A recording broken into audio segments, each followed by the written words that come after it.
A empresa metropolitana de transportes urbanos de São Paulo, EMTU, impugnou o edital para definir a responsável pela implantação da segunda fase do VLT. O edital, publicado em março, determinava a análise da documentação e das propostas financeiras das empresas interessadas para a execução das obras no início de maio. Mas 2 consórcios questionaram o teor do documento e conseguiram adiar para 19 deste mês a abertura das propostas. A empresa que oferecesse o menor preço seria a vencedora. A EMTU garante que não haverá atraso nas obras. A segunda etapa terá pouco mais de 8 quilômetros de extensão e 14 estações. Vai ligar o trecho da Avenida Conselheiro Nébias ao centro da cidade. Atualmente, 23 mil passageiros utilizam o veículo leve sobre trilhos por dia entre Santos e São Vicente. A expectativa é que esse número seja triplicado com a nova fase do modal. O prédio mais antigo de Santos vai passar por reforma. A Casa do Trem Bélico, na rua Tiro 11, no centro da cidade, abriga atualmente exposições. A construção é do século XVII. Os serviços começam nesta semana e a previsão é que prossigam até o fim do mês. A construção vai passar por um realinhamento. Além disso, o prédio também vai receber uma nova pintura. Por se tratar de um imóvel tombado, nós temos que preservar, não podemos fazer com qualquer tinta, enfim, temos que seguir todo um ritual de bem tombado, né? A última reforma no local foi há 7 anos e custou R$1,5 milhão de reais. A obra de agora é menor, tanto que o museu nem vai fechar. Atualmente, o espaço abriga itens cedidos pelo Museu do Bonde. Agora, em breve, nós vamos acolher também uma exposição aqui também no piso térreo, com obras do acervo da Prefeitura. Então, a casa está bem ativa, aberta para exposições itinerantes aos interessados que quiserem participar, expor alguma coisa também. O primeiro registro oficial da Casa do Trem Bélico é de 1734. No entanto, acredita-se que o local tenha sido construído em 1640 para guardar armamentos. É lógico que você olhando assim, você vai falar um imóvel velho. Não é um imóvel velho, é um imóvel antigo, com as suas características antigas. As 2 balsas atingidas por um navio em maio no porto só devem voltar a operar daqui a 2 meses. A previsão é da Dessa, responsável pela travessia entre Santos e Guarujá. Das 9 embarcações que compõem a frota, 6 estão disponíveis. E desde o último mês, novas regras no INSS buscam facilitar a vida da população. O Caderno Regional ouviu um advogado previdenciário para explicar mais sobre as alterações. O que mudou foi o campo burocrático do INSS. O INSS deu uma avançadinha legal, que já podia ter feito há muito tempo, dizendo que 2 benefícios, a aposentadoria por idade e o benefício salário-maternidade, podem ser concedidos exclusivamente pelo pedido na internet ou pelo telefone. Ou seja, são benefícios que não precisará mais da presença do atendimento pessoal no INSS. É um avanço. De qualquer forma, há muito tempo é preciso o agendamento ser feito através do telefone ou da internet. Agora, é bom lembrar de uma coisa: o que eles estão se propondo a fazer é a concessão do benefício para o qual eles já têm informação suficiente. Por exemplo, a aposentadoria por idade exige 65 anos de idade do homem, 60 da mulher e o mínimo de 15 anos de contribuição. Então, se o INSS tem lá escrito, olha, a dona Maria que ligou hoje pedindo aposentadoria por idade, está aqui, ela tem 60 anos mesmo e já tem 23 anos de contribuição. Na maior parte das vezes a média dela é o salário mínimo. Então tá, pelo salário mínimo concedo imediatamente sem precisar da presença dela. É isso que está acontecendo. Notem, inclusive, que se por um acaso tiver que provar qualquer tipo de contribuição ou de serviço, vai ter, com certeza, atendimento pessoal. Aí vai ter que ir lá no INSS. É bom lembrar, eles estão prometendo que no futuro, até mesmo a aposentadoria por tempo de contribuição poderá ser concedida sem a presença. Claro que tudo isso depende do nível de conhecimento informático que o Dataprev tiver. Por exemplo, existe o tal do CNIS, Cadastro Nacional de Informações Sociais, que desde 94 tem lá contando bonitinho os valores que o cara contribuiu. Agora, eu levanto uma questão. Por exemplo, imagina aquele patrão sem vergonha que contrata você por R$5.000, mas diz que paga salário mínimo. Evidentemente, o INSS acha que o que você ganha é salário mínimo. Então, nem tudo está tão bem definido assim. A mudança é a seguinte: existe agora uma tabelinha de idade que define o período que vai receber a pensão por morte o viúvo ou a viúva. Exemplo, a viúva ficou viúva com 21 anos, receberá a pensão por 3 anos somente, depois acabou. Para ter direito à pensão vitalícia, hoje é preciso ter de 44 anos para cima. Então, essa mudança já houve, não é mudança hoje não. Ela aconteceu em 2015, não mudou mais. Agentes da Polícia Federal cumpriram um mandado de busca e apreensão no gabinete da deputada federal Cristiane Brasil. Esse é um dos destaques do Brasil em um Minuto.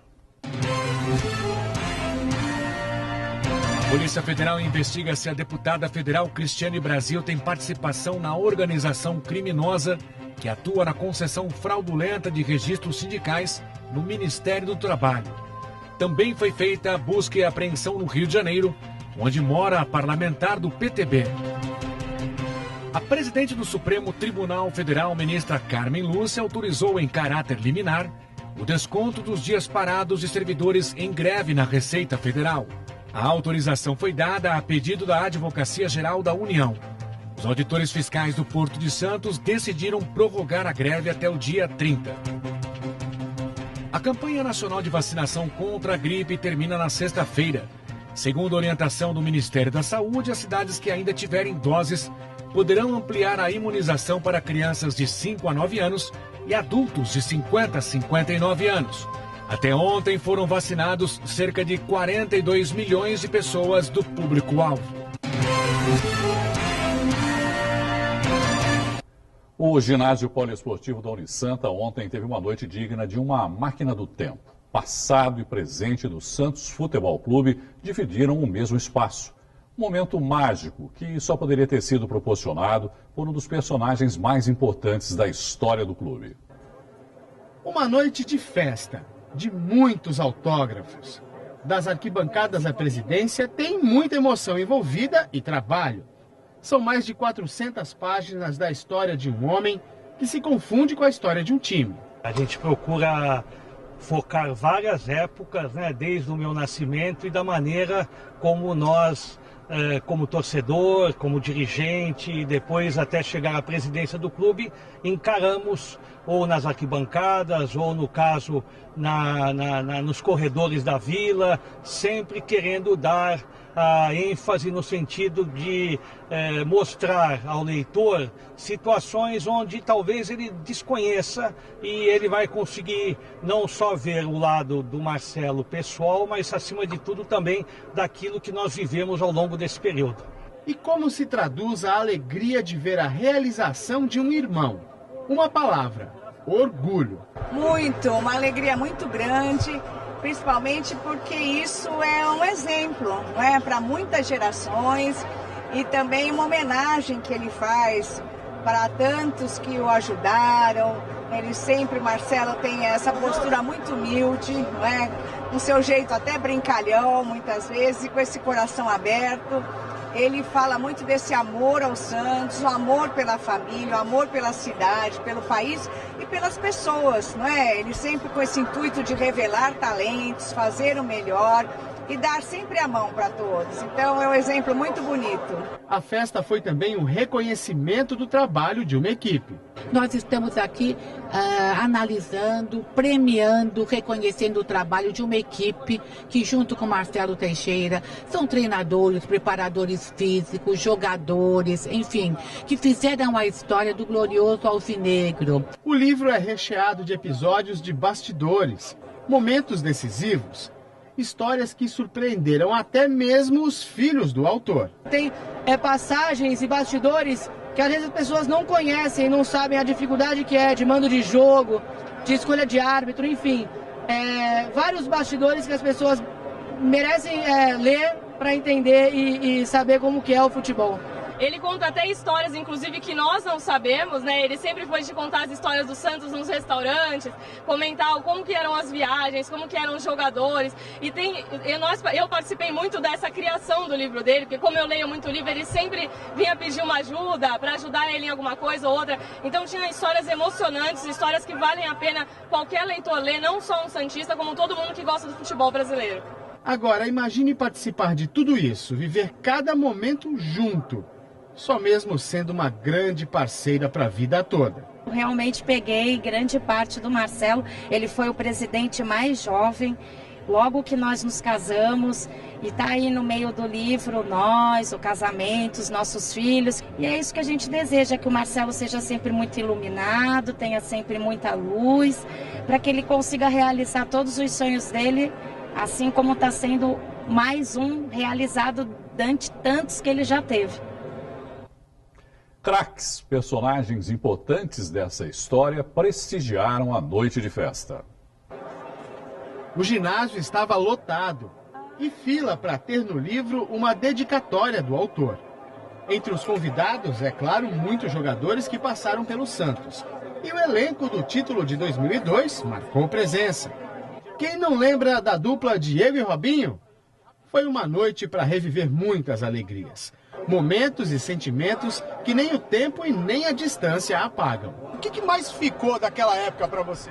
Sem dúvida, a amizade e o aprendizado, né? Tinham coisas que o Leão, o presidente Marcelo Teixeira, falavam para nós quando a gente era garoto, menino, 18 anos, moleque. São coisas que a gente leva para a vida até hoje. Então, foi marcante, muito bonito. A gente está aqui, né? A gente tem que fazer mais vezes isso, se encontrar para dar risada, né? Falar de coisas boas que a gente viveu.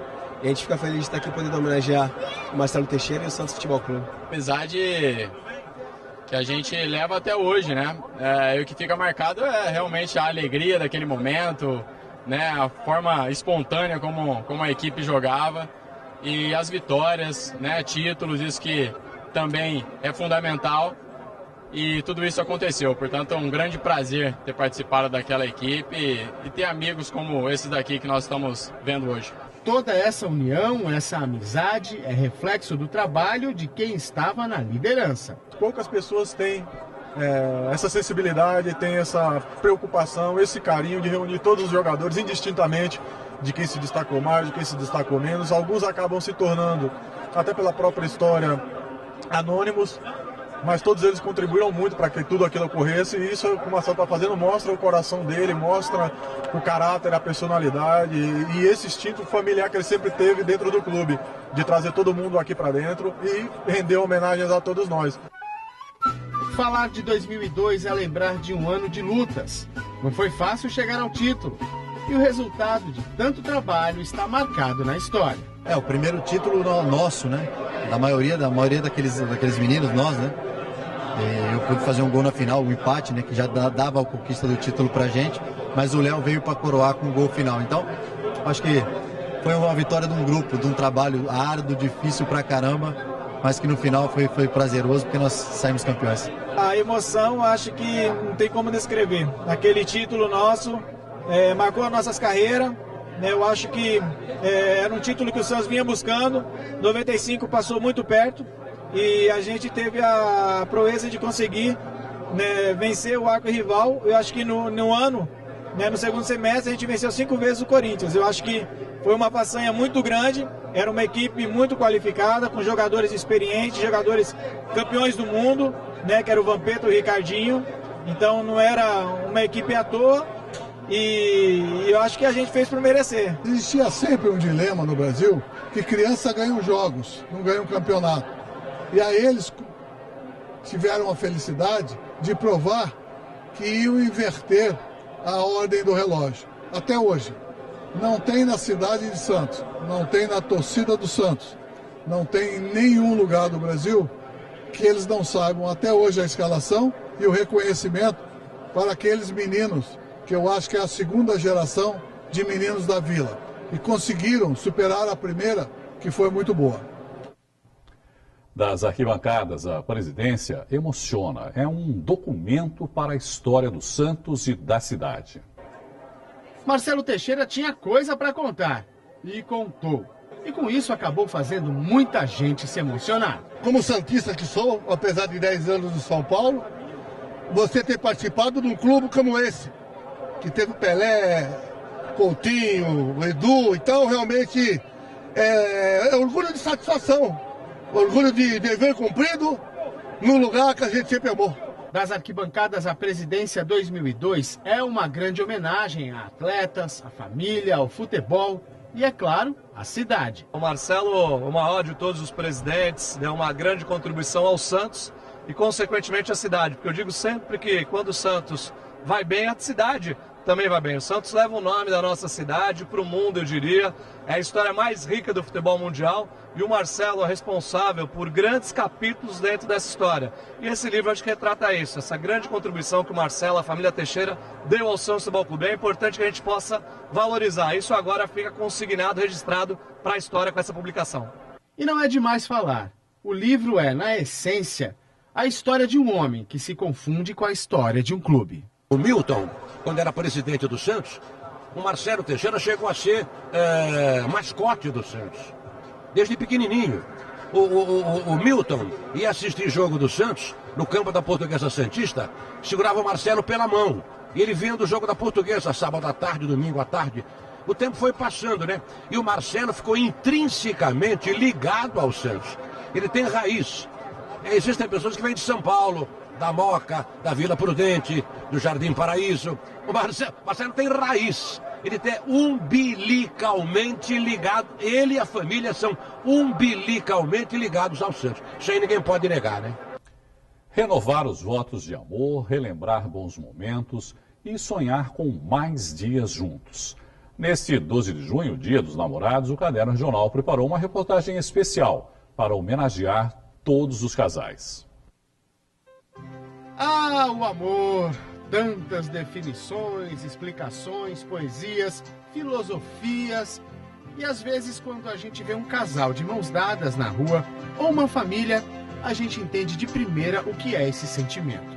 Único e essencial ao ser humano, em suas mais diversas formas. Quem é que vive sem ele?